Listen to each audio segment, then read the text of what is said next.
DHT alone does not cause hair loss. If DHT was causing hair loss, why would you have a beard? You've got chronic tension combined with DHT killing off, miniaturizing these hair follicles. I did a lot of research, and this device right here is a device that you wear on your head. We're gonna look at them. I've got this helmet here, and I've got this inflating item here. Basically figure out what the solutions could be. Male pattern baldness. This is probably the most common graphic you'll see where individuals are seeing recession in their hairline. Here's a hypothesis, full disclosure. This is from a book that I bought. You'll have to buy it yourself. I recommend checking out Perfect Hair Health.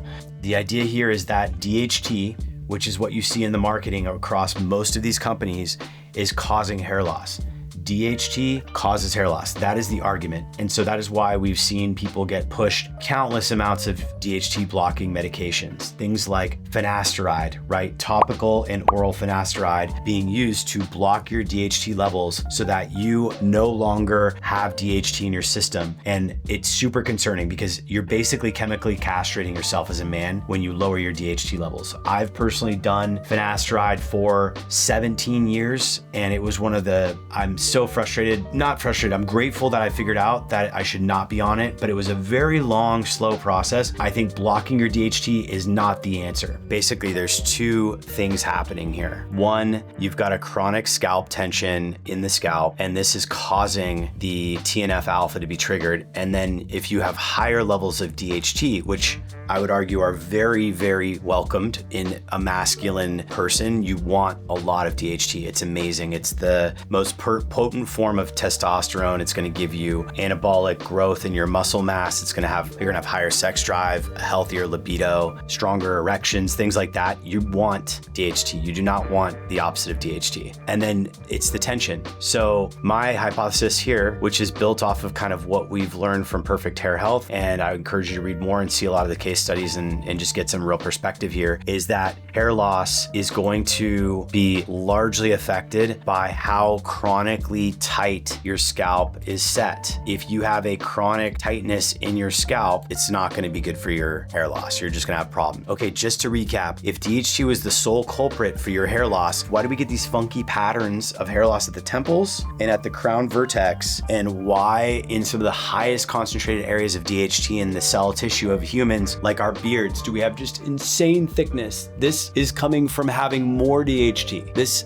grew out as I got older, I'm not balding at the bottom of my beard. It doesn't make sense. So there is something going on here with the idea that you've got chronic tension combined with DHT killing off, miniaturizing these hair follicles. I did a lot of research and I was looking for different ways to basically figure out what the solutions could be, because for about 2.5, 3 years, I've been using this iRestore, and it's these laser diodes, and they have laser helmets everywhere. And I think it helps a little bit, but it's not worth the money. In my opinion, you're paying $1,000 to $2,000 for a helmet of laser light, which red light therapy has some benefits and efficacy, but frankly, the most people that I see that talk about using red light therapy for hair loss, they don't have good hairlines.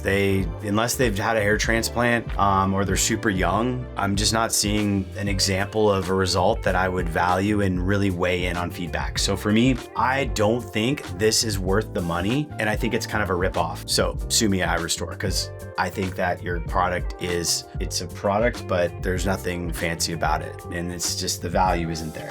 So that brings me to the fact that when I studied Perfect Hair Health, the reality is there's a million protocols that they give. One of them is like to scalp massage yourself. Just learn to give yourself a massage. And you're doing this like twice a day, every single day, or like I think it's 6 days on, 1 day off, or 5 days on, 1 day off. You do like the front for 10, 15 minutes, and then you do the back for 10, 15 minutes every single day. It's just a lot. It's a lot. The other thing was to do microneedling every couple of weeks. Okay, that's uncomfortable. I have a microneedler. I have two of them actually. I have the Derma Roller from Derek More Plates and More Dates, and I have the microneedler Derminator 2, which is a good device. Like, I will microneedle. It's really not that much of a deal every 2 weeks. It creates the blood flow. I get bleeding at the kind of surface level, but I don't think it's enough. I think you have to consistently massage these areas and these muscles. Just think about your own normal muscles, right? They build up over time, and they're just going to be tight if you're only massaging them every couple weeks. The microneedling, you can't do that often because it does cause a actual, trauma to the scalp and creates blood and bleeding. So you have to limit yourself there. The massage approach, I think, is interesting. And this device right here is a device that you wear on your head. And then there's also this device here, which is essentially the same thing without quite the sophistication. It's just the sleeve wrap that you put on your head and then it inflates. So we're gonna break down these devices. We're gonna look at them. Got this helmet here, and I've got this sort of inflating item here. So as I mentioned before, it's the goes for about 160 bucks on Amazon. So that's something to consider there. Build quality is pretty good. Like, it doesn't feel very cheap. It seems like it's well built, all of that. And then we've got the Scalp Tension Inflator. It's not exactly a sophisticated brand, but a funzo. Product cost of this is around, 60, 70 bucks versus the other one, which is over 150. They both basically function similar in the sense that they have this sort of device that runs on a USB 5-volt power supply and powers the device on. I'm gonna put this on my head and adjust it. And there are so many adjustments here. This tightens the scalp up top, and this one loosens the cranium tension. So it really kind of goes to the forehead. This actually digs into my scalp a bit. I think definitely needs to sit on your scalp. Yeah, it's definitely not gonna cover your head. Okay, it's actually vibrating on top, which is kind of cool. Didn't expect that to happen. There's a Celsius button. There's the music, obviously. There are different air pressure massage modes. It feels really uncomfortable, like it's stabbing the top of my scalp. First of all, it's not getting the hairline where most people are probably gonna wanna have massaging. Oh, okay. This thing is working on a lot of different parts of my head. I guess if you had trouble with scalp, just I think more headaches and things like that, this could be good. I don't love it for how it feels. And I don't think it's really, it might be stimulating blood flow. Okay, so what have I noticed about this thing? Well, for one, I try to feel my hair, right? Did it actually really massage my hair, or is it more just getting my head? That Brio was hitting my head more than my hair. This one can really go on anything. Let's put this on our heads and adjust it to the level that we want. Okay, so now we have this on, and I'm going to try this out. Press the power button for 2 seconds to turn on the machine. Okay, I can feel it really compressing. You can probably see it compressing my head. Press the power button to pause and start.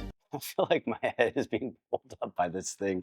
It's pretty wild. After the host is powered on, the headband will inflate and start massaging. On here is actually the massage mode. I can feel heat. I don't want the heat on. None of these buttons work. I can't switch the mode. It doesn't do anything. There's a velocity change. I don't understand. So this one doesn't work as fully expected. Although I will say pressure and the heat, there's something there. You can feel pressure here. It wraps around your head. And I would imagine it creates some circulation here that you wouldn't get otherwise. So I could see myself putting this on once or twice, just, if I'm going through work or I'm trying to catch up on things. It's really not that big of a deal to do that. So as far as I'm concerned, I think that between the two devices, the Brio is actually overpriced and wouldn't function the way that you'd want the devices to actually function. I think that the real winner here is going to be the Afunzo, that sort of band, and that device is actually going to give you better blood flow in the area that you need, at least at the temp. It doesn't cover the rest of your head. You need to almost wrap it around your chin and have it smashing down into these other areas, which I didn't even try. Maybe that would work. All right, try it at your own risk. I don't think this is a good idea. It's not gonna work. It's just not gonna work. All right, now I'm pushing it on and I'm actually going through it. Now I'm actually kind of at an angle where I'm up higher just to kind of get that hairline, right? I think a lot of people just want to get the blood flow stimulation at the hairline. This is comfortable. I could run this simulation for a couple of hours. For me, this is really, between the two devices, for sure the way to go. There is potential here with the device, and I think there is quite a bit of efficacy around blood flow and having it in those places. So I think it's worth exploring more. All right, guys, I hope you enjoyed this video. I enjoyed making it and learning about these devices. They are interesting, and I think there's a lot of room for potential for someone to come into this space and really disrupt it. That the red light therapy hats are, I think, the surface. They're on the surface. They're not really getting deep enough into the root cause, which is that TNF alpha combined with the DHT causing the follicular miniaturization, which is really where the hair loss is occurring. So if people could actually get to that level and they can really stimulate the blood flow on the scalp through a device, I think that would make a lot of sense. For now, it's mostly going to be your hands. You're going to have to just continue continue to do what the majority of people do, which is use their hands. And until next time, I'll see you on the next video. Thanks for watching.